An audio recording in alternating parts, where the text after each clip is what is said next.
जोर से ताली करी बजे हुए यहाँ से हमरो जोश होके बजेगी। खाली आप फंडे के बात कर यहाँ से तालिए नहीं बजे। आज बहुत फख्र की बात है मेरे लिए, सांसद बनने के बाद पहली बार आपके बीच में आने का सौभाग्य प्राप्त हुआ है। आप सबों को मैं दिल से धन्यवाद देता हूं, आभार प्रकट करता हूं। ज्यादा समय नहीं लूंगा। मेरे चुनाव के दरमियान में मुझे आने का यहाँ मौका नहीं मिला। जैसा आप सब जानते हैं, सिर्फ 12 रोज के प्रोग्राम में कभी कभी आदरणीय मुख्यमंत्री जी का भी प्रोग्राम होता था, कभी कभी माननीय मंत्री जी लोगों का प्रोग्राम होता था। और गांव में 12, यहाँ से 167 किलोमीटर पूर्व से लेकर पश्चिम तक हमारे झंझारपुर का क्षेत्र पड़ता है।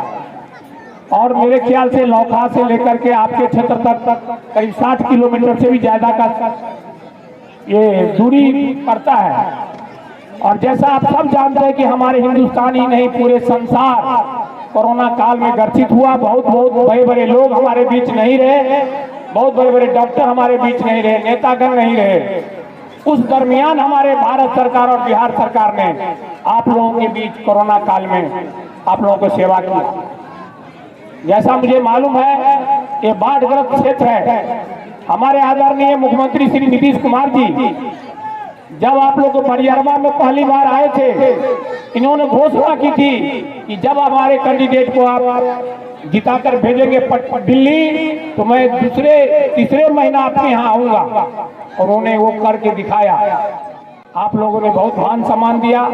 और हमारे आदरणीय माननीय जो आपको जल संसाधन मंत्री श्री संजय कुमार जी, जो उनके सहयोगी हैं और हम लोगों के बीच के बेटा है, नौजवान है और बहुत बड़े हमारे इस क्षेत्र के शुभचिंतक हैं। इन्होंने घोषणा किया 400 से ज्यादा करोड़ का काम उन्होंने अभी जयनगर तरफ कर रहे हैं। इतिहास पुरुष के नाम से गिने जाएंगे, उसमें हमारा भी थोड़ा सहयोग रहता है। फंड तो भारत सरकार बिहार सरकार देती है और आप लोग का हम रिप्रेजेंटेटिव है। हम वहाँ बात उठाते हैं माननीय प्रधानमंत्री जी के पास, माननीय मुख्यमंत्री जी के पास, और इम्प्लीमेंट जो काम का करने का उनका है और कर रहे हैं। खास करके मैं यहाँ देखता हूँ मेरी बहन लोग की उपस्थिति कम है, वो दुख की बात है। हमारे माननीय मुख्यमंत्री जी ने आज 50% का रिजर्वेशन आप लोगों को महिलाओं को दिया। जो सारी महिलाएं, हमारी बहू एक मुखिया बनकर बैठी हुई है, वो भी देन हमारे आदरणीय मुख्यमंत्री जी का है।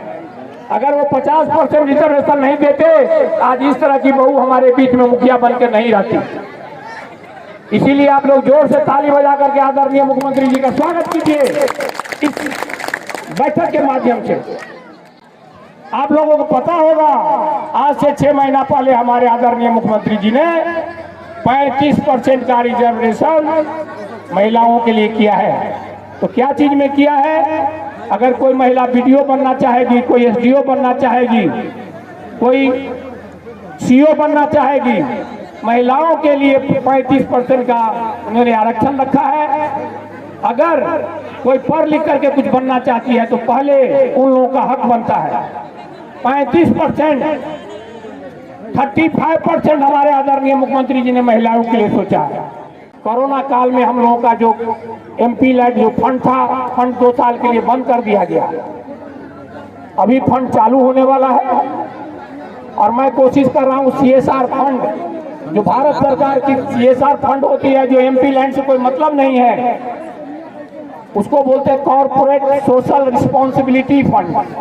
उसके लिए मैं प्रयास कर रहा हूँ कि आपके बीच में मैं उस फंड को ला करके शौचालय बनाऊं, पानी पीने का आरओ लगाऊं, स्कूलों में उनके फंड से मैं कंप्यूटर लगाऊं। बहुत तरह की मैं प्रयास में हूं और उम्मीद है कि मार्च तक मुझे कुछ फंड मिल जाएंगे सीएसआर से और आप लोगों के बीच मैं उसका काम करूंगा और कोशिश करता हूं कि आपके बीच हमेशा रहूं। मैं बगल से आया हूं, अभी रोड कुछ टूटी हुई है। मैं अपने पीए को बोला हूं कि अभी आप लिखिए और कल जाकर के मैं 18 तारीख को दिल्ली जा रहा हूं। हमारी बैठक है इंडस्ट्री की, उसमें मैं बात उठाऊंगा, माननीय गडकरी जी से बात उठाऊंगा और आप लोगों के लिए कष्ट दूर करने का हमेशा प्रयास करूंगा। मैं देखता हूं सोशल मीडिया से कुछ लोग बहुत तरह से उल्टा सीधा लिखते रहते हैं कि एमपी हमारा गायब हो गया, एमपी नहीं आते हैं। ऐसी बात नहीं है, आप लोग के दिल में है। आप लोग गूगल में जाके देखिए, एक झंझारपुर में 1765 गांव है। झंझारपुर क्षेत्र में 1765 गांव है। अब खुद सोचिए, नेचुरल है कि हम कैसे 1765 गांव हम कर पाएंगे, घूम पाएंगे। समय नहीं रहता है। कोशिश करते हैं कि सोशल मीडिया के माध्यम से, इलेक्ट्रॉनिक मीडिया के माध्यम से, प्रेस रिपोर्ट के माध्यम से, रिपोर्टर के माध्यम से और प्रिंट मीडिया के माध्यम से आप लोग से जुड़ा रहूं।